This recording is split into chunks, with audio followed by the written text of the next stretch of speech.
তোমার দাম কত? আমি জানি না। জানো না? তাহলে কি অমূল্য? টাকা লাগবে না, এমনি নিয়ে যাবে। না, এমনি তো আরো নিতে পারবে না। তাহলে কত বলো?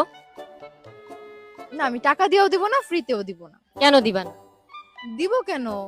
আমার কোনো কাজ নাই। তোমার হাঙ্গা হলে তো বেটা এমনি নিয়ে যাবো ফিরি ফিরি। ওইটা আলাদা বিষয়, কিন্তু এই যে এখন যে এই করবে এইগুলা না। তাহলে কি তুমি যে তোমাকে বিয়ে করবে তার কাছ থেকে তুমি টাকা নিবা না? এটা আমি কিভাবে বলবো? আমার ফ্যামিলি আমাকে যার সাথে দিবে, যে ওনাদের উপরে এটা নির্ভর করে। তো কাবিন নামা নিবা না? আমি জানি না এইসব। কাবিন মানে ওই যে কাবিন মানে বুঝো না, টাকা দিতে হয়। মোহরানা মোহরানা। আমি জানি না এগুলা। আমি এটা আমার ফ্যামিলি জানে। কি করবো না? মোহরানা ছাড়া কিন্তু বিয়ে হয় না। তোমার মোহরানা কত? 5 লাখ, 10 লাখ, 20 লাখ? এটা ওনারাই বুঝবে, আমি জানি না। কারণ ওনারা যদি মনে করো ধৈর্য বসে থাকে আমার মেয়েকে 10,000 টাকা দিলেই হবে, তাহলে বাসরাতে তো তোমাকে 10,000 টাকা দিয়ে তারপরে তোমাকে শর্ট দিব।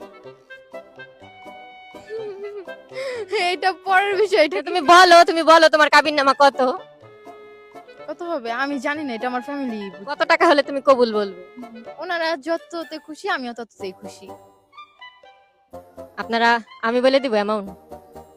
না, বলার প্রয়োজন নাই। দর্শক, আমি বলে দিব? কেন তুমি আবার আজেরা কি বলবা? না, তোমার বলার প্রয়োজন নাই।